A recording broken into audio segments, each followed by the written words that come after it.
Olá, seja bem-vindo ao podcast #Observatório, o podcast do Observatório da Qualidade no Audiovisual da Universidade Federal de Juiz de Fora. Nessa temporada vamos abordar assuntos relacionados a séries de TV. Meu nome é Mariana Meyer e nessa edição vamos falar sobre os personagens LGBTs em séries contemporâneas. Para ajudar nessa discussão, convidamos o aluno do terceiro período do curso de Rádio, TV e Internet, Paulo Medeiros, e a aluna do quarto período do curso de Jornalismo, Ana Carolina Duque, os dois aqui da UFJF. Olá, pessoal! Olá, Mariana, obrigado por ter me chamado.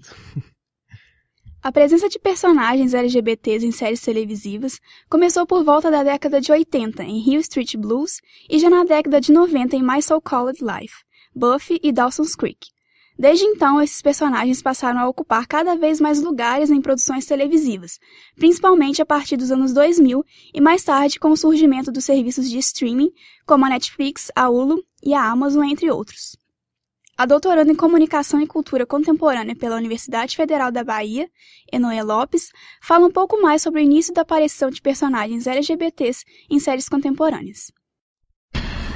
O que a gente pode falar é uma espécie de crescimento, expansão, uma expansão muito pontual, né? Descortinamento progressivo, porque a gente tem, por exemplo, nas séries dos Estados Unidos, pares pontuais que apareciam nas séries como casais homossexuais ou personagens homossexuais. Já na década de 80, por exemplo, Hill Street Blues tinha, né, que é entre 81 e 87, Map e Lúcia. Não existia nenhuma demonstração de afeto, não tinha um beijo e tudo mais. Tem dois autores que falam muito sobre isso, o Mad Hurst vai falar sobre isso, né, na questão que eram casais gays, na maioria das vezes, né, homens, todos pautados numa visão muito heteronormativa, e sendo exibidos em programas que tinham horários menos privilegiados na televisão convencional, né? Mas a gente tem, no final da década de 90 tem a série Dawson's Creek. Em 2000 acontece o primeiro beijo gay em séries estadunidenses, lá em Dawson's Creek, personagem do Jack. E a gente tem também, em 1998, né, em Buffy, as personagens Willow e Tara, que elas são namoradas. O relacionamento delas começa lá pela quarta temporada e o beijo vai acontecer em um episódio mais posterior, o beijo delas, que é um dos primeiros beijos lésbicos da televisão dos Estados Unidos. Aqui no Brasil isso foi acontecer bem depois. Teve um beijo, né, um selinho lá em Mulheres Apaixonadas, depois teve um beijo mais intenso lá no Amor e Revolução do SBT, principalmente nas séries dos Estados Unidos, né, se a gente vai pensar nos seriados de lá. O final dos anos 90 para os anos 2000 começa a ter esse aparecimento um pouco mais constante e mais para dos últimos 5 anos, a quantidade de representatividade na televisão, ela tem um aumento. E aí a gente começa a ver uma maior quantidade de personagens LGBTQ+, em séries, né? A representatividade aumentou, mas o estilo da representação ainda é muito aquém, localizada, na maior parte das vezes, em personagens coadjuvantes, muitas vezes cheias de estereótipos, mas, de fato, existe uma expansão. Mas se eu fosse dizer quando deu essa espécie de start para uma maior representatividade dentro da televisão, nas séries de TV, eu diria final dos anos 90 para o início dos anos 2000, justamente com essas séries Buffy e Dawson's Creek, e um fortalecimento maior ainda com o surgimento dos canais de streaming, como Netflix, Hulu, que trazem uma maior representatividade, com Orange is the New Black, com séries como Sense8.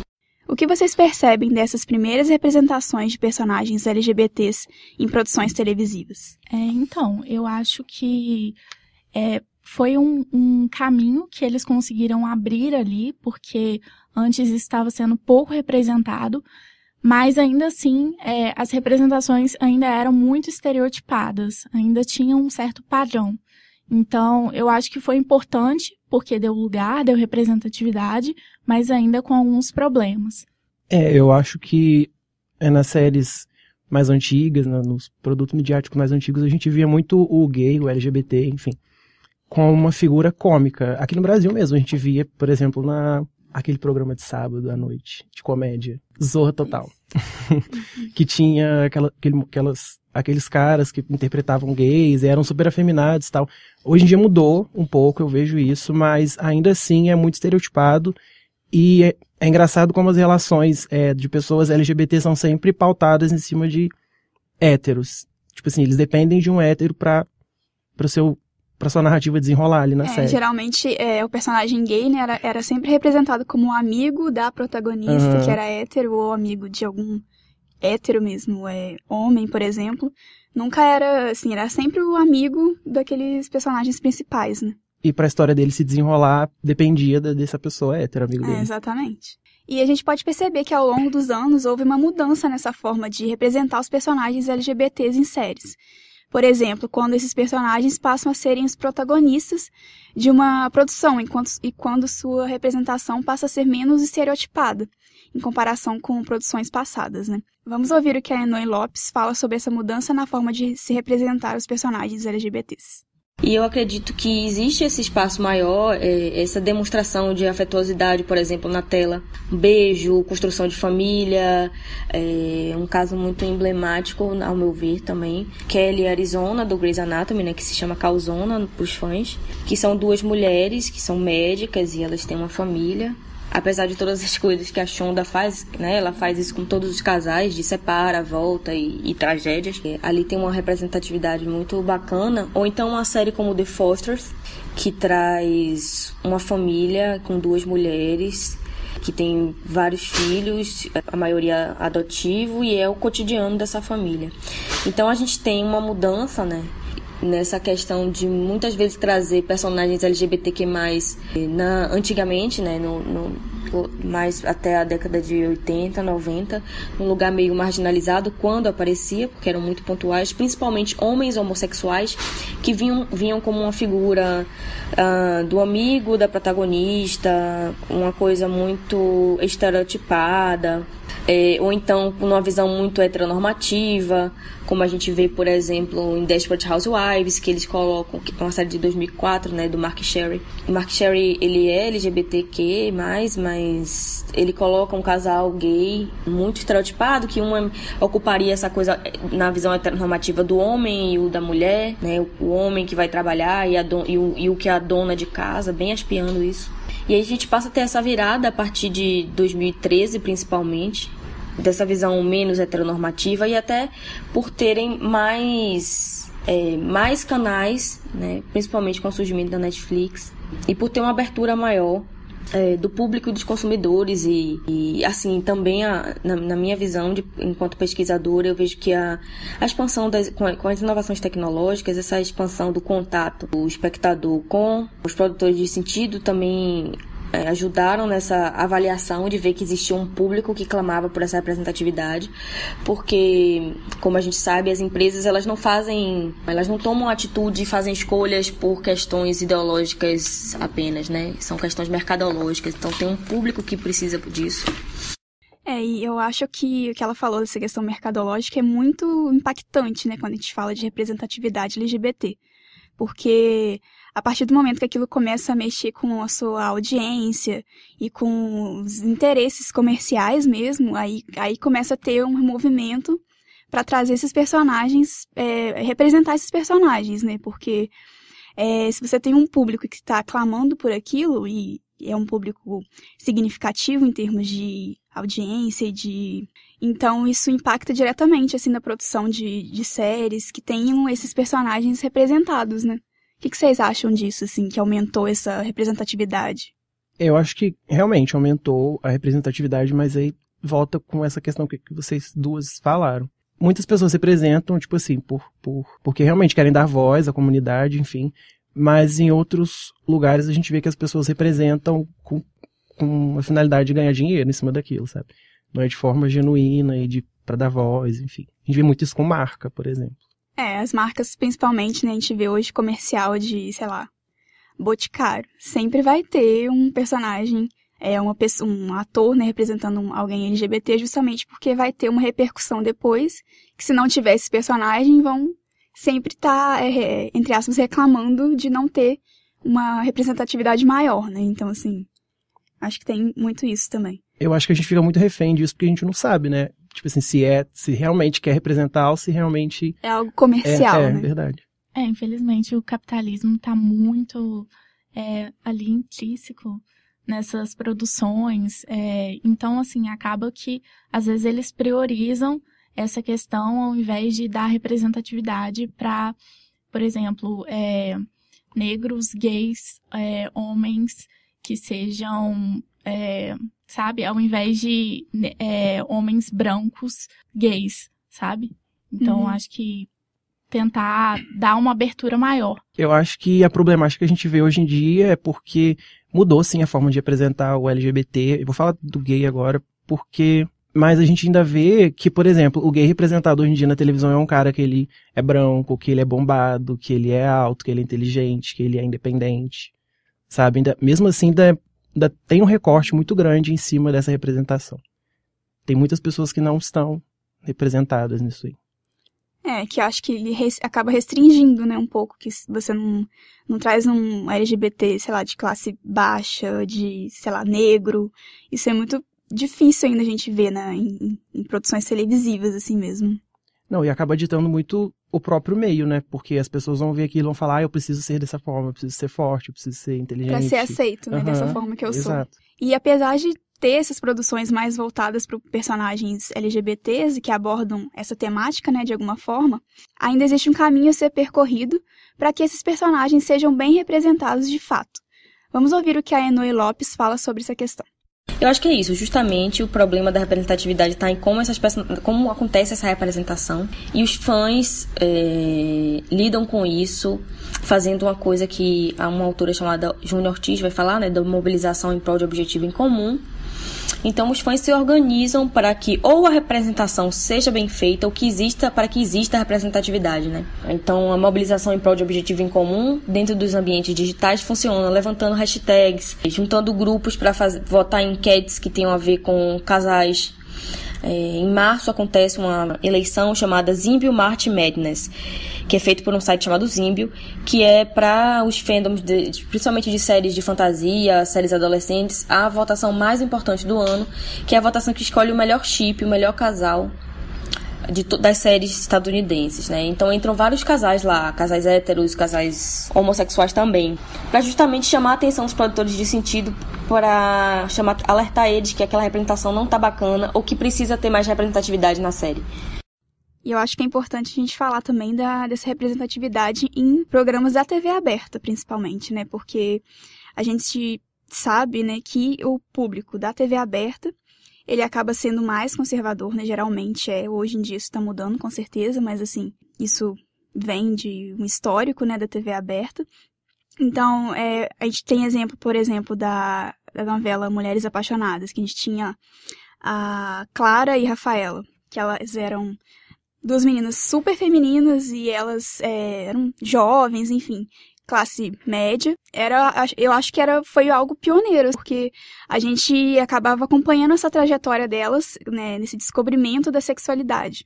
Então, acabava que a gente ia acompanhando todo esse processo em que elas passaram e tal, e a gente torcia por esse casal no final de tudo, né? Então, assim, isso é muito importante trazer também esse processo como um processo natural, né, de descoberta, enfim, não como algo...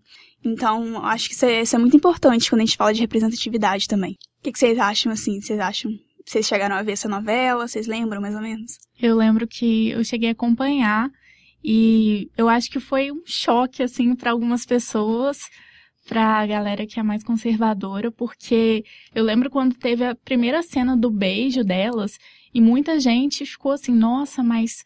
que coisa, né? Passando um beijo lésbico na televisão aberta. Eu lembro que tinha um espanto do pessoal, porque eles falavam assim, elas são tão bonitas. Tinha uma questão. E uma delas tinha um casamento antes também, e ficou uma coisa assim, meio que, nossa, parece que, meu Deus, a mulher não pode se descobrir, sabe? Então, foi um choque, assim, para uma parte das pessoas, mas também eu acho que, em questão dos consumidores que estão assistindo ali, acho que é importante a gente pensar que não é todo mundo igual e que tem uma galera que já está mais ativa. Então, pensar que as pessoas, elas estão participando mais, interagindo mais e, às vezes, buscando histórias como essa. Eu acho, voltando para esse assunto da TV, é um programa, na verdade, aquele Amor e Sexo, da Fernanda Lima.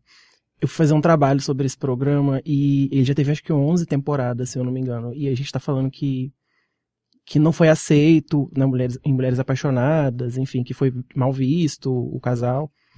Eram Mulheres Apaixonadas mesmo, né? Isso, é. Ah, tá. Tem outras também, mas acho que um dos primeiros, assim, foi.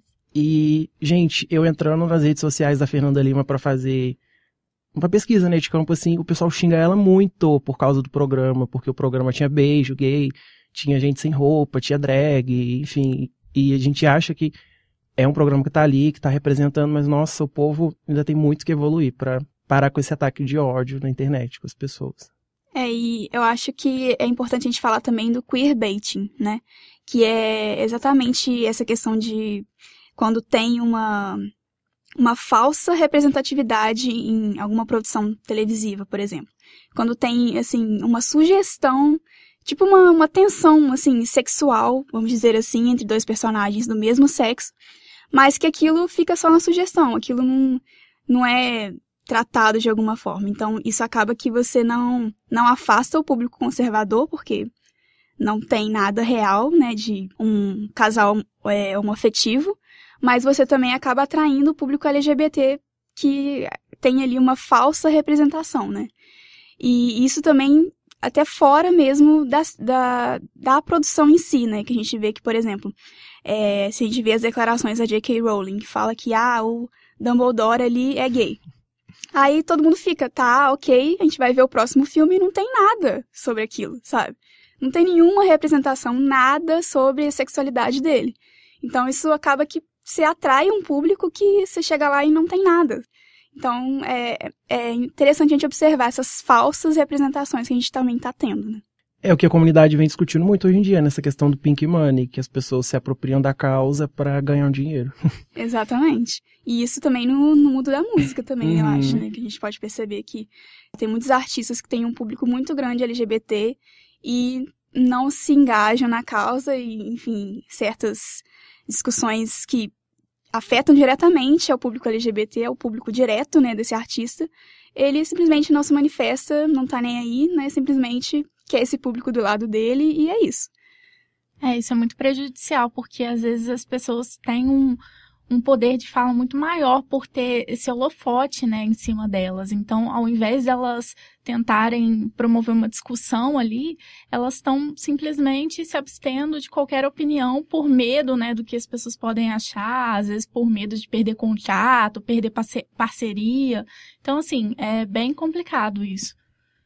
Eu acho que é isso mesmo que você falou, porque, por exemplo, essa questão de contrato com marca, enfim, e no Brasil, acho que não só no Brasil, como no mundo todo, os detentores dessas marcas, todas, a maioria são homens brancos, héteros, e se for patrocinar uma pessoa, por exemplo, um cantor, uma cantora, que tá dando voz pra LGBT, eles não vão querer patrocinar, se eles forem contra aquilo. Se eles vão querer patrocinar se eles forem muito em prol dessa causa e desse público específico, né? A gente tem exemplos muito diferentes na televisão americana fechada, que é, por exemplo, o reality show RuPaul, né? RuPaul's Drag Race, que terminou agora a 11ª temporada, mas com essa discussão hoje em dia que as pessoas estão levando mais pra frente, enfim, a respeito de representatividade, o programa está sendo muito cobrado nisso, porque já tiveram acho que 11 temporadas e 4 All-Stars, são as temporadas lá especiais. E, tipo assim, você não tem uma vencedora gorda, você tem, acho que 2, 3 negras, se eu não me engano.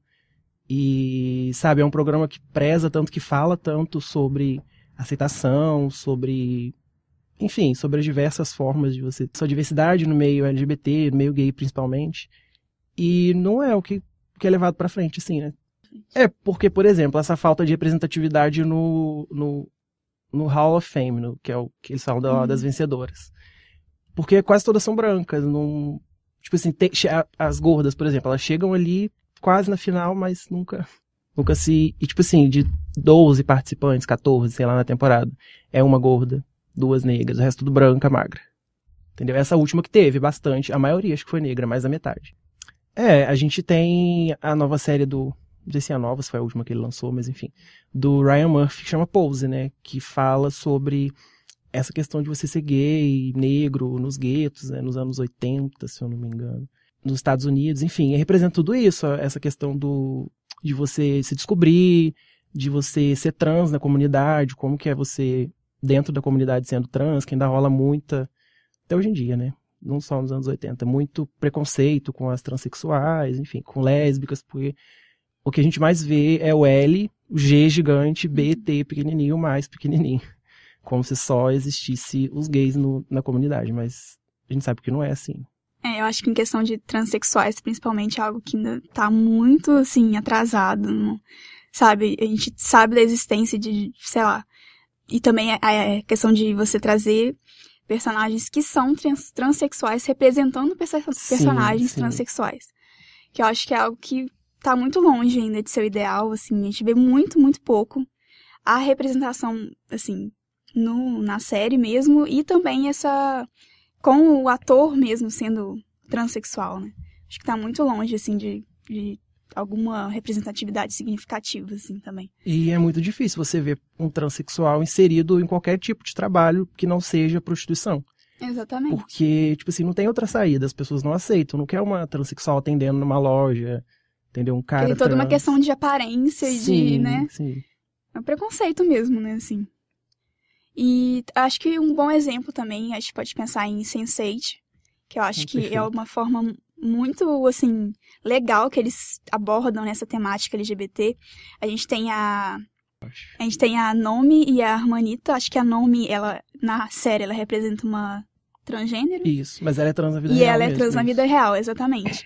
E na série ela namora a Manita, né? A Manita. E é muito legal, assim, a dinâmica do casal.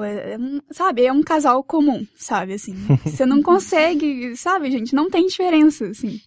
E também tem o Lito com o Hernando, que eles são muito divertidos. É muito engraçado acompanhar, assim, a trajetória deles, assim. Vocês chegaram a assistir essa série? Eu assisti, e eu acho legal em Sense8 que, tipo assim, a narrativa não é sobre pessoas LGBTs. Tipo assim, eles têm a questão da série, a narrativa da série, e a forma com que as pessoas se relacionam é, tipo assim, é tratado ok. Não é tipo assim, tem um casal aqui de lésbicas, tem um casal gay, tem um casal X. É de forma normal, entre aspas. Eu acho que quando a narrativa é bem construída, assim, que demonstra a representatividade, só que não fica forçado, tudo flui naturalmente, né? Então, assim, é o caso de Sense8, né? Que as coisas vão acontecendo naturalmente, né? Não precisa de ninguém apontar ali para um determinado casal para mostrar, olha, isso daqui tá acontecendo. Porque vai acontecendo ao longo da narrativa, eles vão sendo mostrados, vão tendo seu espaço. Desculpa. Eu acho legal que, por exemplo, o Lito, que ele era um ator, ele é ator, enfim, e mostra como foi no meio do trabalho dele, ele se assumir, que ele perdeu um monte de contrato. No caso da Nomi, Nomi, por exemplo, que ela mostra a relação dela com a família, que a mãe dela não aceita, enfim, que ela tem vários problemas com a família, mas mostra tudo isso além da narrativa, sabe? Eu acho que o segredo, assim, pra você trazer uma real representatividade é você não focar somente na sexualidade dos personagens, porque, sabe, não é a vida dele, não é isso, sabe? Não é, você é lésbica, sua vida é baseada em você ser lésbica, não é isso, sabe? Você tem problemas igual qualquer pessoa, de qualquer orientação sexual. Então, assim, eu acho que quanto mais você trazer esses elementos, né, sei lá, o seu trabalho, sua vida mesmo, sua família, isso, sabe, essa é a chave principal, eu acho, pra trazer uma boa representatividade, assim.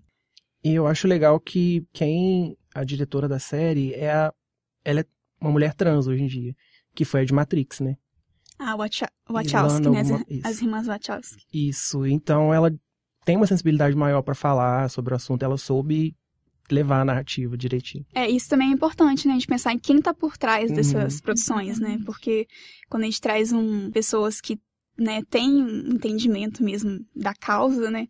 Isso muda totalmente o olhar. Isso a gente falando também questão de gênero, né? Você trazer uma diretora para um filme que fala de uma mulher, né? Tipo, uma mulher protagonista, por exemplo. Como que aquilo traz uma outra visão, né? Sobre aquela personagem, né? E eu acho que é importante também a gente pensar no papel dos fãs, né? Nessa busca pela uma boa representatividade, né? Porque Hoje a gente tem muitas ferramentas, assim, se a gente vê uma coisa que não agradou a gente consegue ter como dar esse feedback, né, pros produtores, enfim, falar que aquilo não tá legal. E isso é muito importante quando a gente fala de representatividade, porque cada vez mais a gente tem produções com personagens LGBTs. Pra gente poder caminhar, né, pra ter uma boa representação, acho que o papel dos fãs é fundamental nesse sentido, né? O que vocês acham? Eu acho que principalmente no Twitter, porque o Twitter hoje tem uma força gigantesca. Então, assim, eu acho que, colocando o exemplo da Netflix, né, por exemplo, que a Netflix é uma conta, né, que interage ali ativamente com os fãs e tá sempre ali tentando buscar alguma coisa. Perguntando o que vocês querem no catálogo. Sempre dando umas jogadinhas ali. Mas eu acho que, assim, é muito grande a comunidade de fãs, assim, no Twitter. Principalmente fã-clubes que as pessoas criam. E é muito forte, né, o poder. Como que, sei lá, você levantar uma hashtag e aí a pessoa vê aquilo ali por meio de fãs, né? E eu acho interessante essa questão do Twitter com os fãs, enfim, das séries. Por exemplo, são as hashtags que eles levantam, né? Porque eu tô lembrando agora de Malhação, que é alguma coisa que tá fresca na cabeça.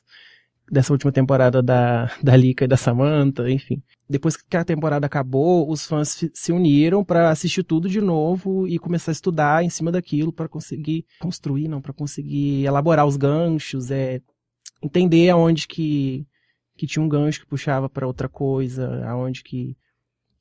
Onde que poderia ter outro tipo de desdobramento, isso, né? Isso.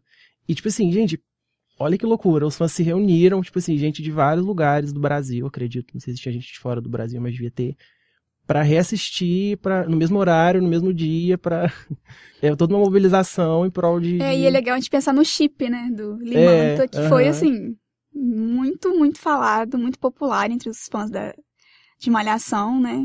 E, né, é um casal lésbico. Então, assim, e a gente tem até um projeto no Observatório que sobre fanfic, a gente tá analisando um pouco das fanfics de Malhação, né, dessa temporada. E a gente tem muitas fanfics sobre o casal Limanta, que são, acho que praticamente todas as fanfics são sobre esse casal. É interessante a gente observar, né, como que isso repercutiu muito, muito bem entre os fãs, assim. E como os fãs têm o poder de mudar narrativas, né, hoje, porque acho que talvez no passado isso não fosse tão, assim... Porque acho que mais por meio de cartas, né, que os fãs comunicavam e tal. Então não era muito, assim, instantâneo. Então hoje a pessoa posta alguma coisa, instantaneamente você já tem lá os comentários negativos, positivos, e aí o produtor de alguma série, de algum filme, pode ver ali na hora, né, instantaneamente. Igual como aconteceu com o filme do Sonic, né, o live action. Sim. Que saiu o trailer e todo mundo ficou chocado, assim, negativamente com o visual do personagem. E eles decidiram refazer o filme, né, assim, essa caracterização do personagem principalmente, né. Então, como que isso impacta, né, diretamente. Isso teve também com o Detetive Pikachu, que acho que o olho dele tava esquisito, não tava aparecendo. Aí os fãs reclamaram, eles arrumaram no filme todo essa questão do olho. E hoje a gente possui ótimos exemplos de boas representações de personagens LGBTs, né, em séries como Orange is the New Black, Sex Education. A Enoy Lopes fala um pouco mais desses exemplos. Para mim, as mais importantes, que melhor sabem fazer representatividade, principalmente, eu vou começar com a representatividade lésbica, que para mim a melhor série que faz isso é The Fosters. Inclusive, não só lésbica, como representatividade gay também. São duas mulheres que criam vários filhos e um desses filhos é gay. E toda a discussão sobre sexualidade, sobre questão de gênero, sobre questões de adolescência, raciais, tudo mais, são pautadas com muita naturalidade, tirando os mitos, na verdade, que existem sobre questões de sexualidade, sabe? E colocando justamente a rotina de um casal criando filhos adolescentes, como qualquer outro casal. Eu acho que a gente pode falar também de reality shows, a gente pode falar de RuPaul's Drag Race, que é um reality de drag queens. Durante os anos de exibição, ele foi se tornando cada vez com um discurso mais potente, mais bem elaborado, porque no início ele tinha também questões um pouco que eram ditas transfóbicas e misóginas. O reality ele trouxe à luz muitas questões sobre mulheres trans e muitos Muitas mulheres trans que estavam em transição foram se descobrindo dentro do programa e essa discussão foi pautada. Fora a própria questão da homossexualidade, como os filhos são aceitos nas famílias, né, os caras são aceitos na família e como muitos pais e mães se reencontraram e fizeram as pazes com os filhos durante o programa. Então eu acho que a representatividade gay e de uma certa forma trans está ali, muito bem feita. E o Orange is the New Black, pra mim, também é bastante emblemática, como eu já falei.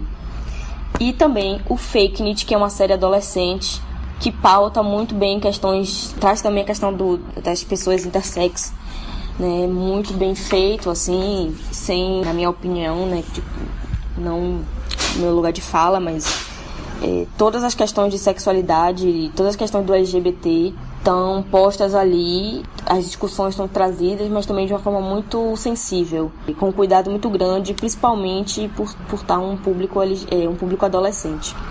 Eu acho que Sex Education é um exemplo recente, assim, de uma boa representação LGBT. Vocês querem falar um pouquinho sobre isso? Eu tô lembrando agora do Eric, né, que é o homem negro gay da série, e da amizade dele com o Otis, que, tipo assim, na série inteira, o gancho narrativo do Eric é baseado no Otis. Tipo assim, as relações que ele tem é em cima das relações do Otis. Tudo que ele vai fazer é por causa do Otis. E é complicado isso, sabe? Porque ele não tem um protagonismo, isso, né, assim, muito forte, se for reparar nas relações, no desenvolvimento dele na série. A relação do homem negro gay é baseada em cima da relação do homem branco hétero, nesse caso. Então Mas eu acho interessante a gente observar a amizade deles, né? Porque eu acho que é algo, assim, que na série é representada de uma forma muito natural e muito, assim, sem muita estereótipo, assim, do amigo gay, assim, por exemplo. Acho que é de uma forma bonita, assim, que eles tratam essa amizade. Eu gosto também de pensar como eles construíram ali os dois personagens, apesar de ainda ter alguns problemas, né? Porque o Otis acaba pegando um protagonismo maior, até em questões familiares mesmo, porque você vê a mãe dele muito mais ao decorrer dos episódios do que os pais do Eric, por exemplo, a família deles, como que é a aceitação, porque é tratado isso em alguns episódios, principalmente naquele episódio que ele vai na igreja e, enfim, participa junto com a família, mas ainda é uma coisa que você não sabe muito bem. Você sabe que o pai aceita, mas também não aceita muito, porque ele acha que o filho é demais. Mas no fim das contas acaba que o pai aprende com ele, né? Algumas coisas, assim. Acho que é legal também a gente perceber essa diferença, assim, de gerações e como que isso tá mudando, né, também. Principalmente por eles serem, né, uma família religiosa ali, então ter esses valores ali construídos, e o Eric vai lá e mostra um novo jeito deles verem, né? Eu acho muito legal uma cena, acho que nesse episódio mesmo, que o Eric vê um homem negro de todo, sabe? Sim. Acho que ele era gay também, a gente não sabe, assim, certo, né? Mas, sei lá, todo estiloso, eu acho, produzido, assim, muito confiante, e ele se inspira naquela pessoa, assim, de alguma forma, né? E assim, igual esse homem que aparece dentro do carro, ele tá com as unhas pintadas, ele tá com brinco, mas não é aquela coisa afeminada que beira uma coisa, assim, que é muito estereotipada, sabe? É uma coisa, assim, quase natural, que aí é um estilo mesmo, né? Não estilo. E aí é muito legal essa parte que você falou. É muito interessante lembrar. Eu achei interessante que, por exemplo, ele tá maquiado. Não sei se ele tá maquiado, mas ele tá com a unha pintada, de brinco. E, tipo assim, em momento algum, eles falam sobre a sexualidade desse cara. Mostra ele como um cara que tá perdido, quer saber aonde é o lugar que ele quer ir, que agora eu não lembro. Mas...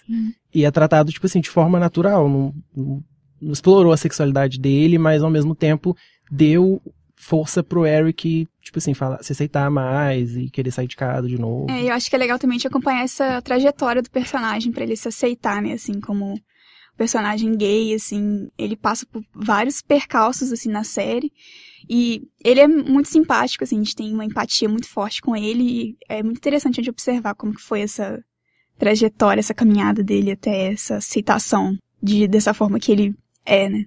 Eu acho que o jeito de representar, né, não beirou aquela coisa cômica, chata, estereotipado, ele é cômico de um jeito espontâneo, da personalidade dele. Não é porque ele é gay que é assim, exatamente. Né? Tipo assim, na série, não, de jeito nenhum isso fica dessa forma. Então, gente, vamos encerrando por aqui. Gostaria de agradecer a presença do Paulo Medeiros e da Ana Carolina Duque. Obrigada, pessoal. Obrigada. Obrigado a você. Também gostaria de agradecer a doutora em Comunicação e Cultura Contemporânea da Universidade Federal da Bahia, Enoy Lopes, a nossa orientadora, Gabriela Borges, e do apoio técnico do Vinícius Rida. E se você quer conhecer mais sobre o Observatório da Qualidade no Audiovisual, é só acessar o site observatoriodoaudiovisual.com.br ou seguir nas redes sociais, facebook.com/Observatório da Qualidade UFJF e no Twitter e Instagram, @OKAudiovisual. Você confere essa edição no Spotify, YouTube e SoundCloud. Outras edições do podcast #Observatório estão disponíveis no SoundCloud e YouTube. Não deixe de seguir para receber todas as nossas atualizações.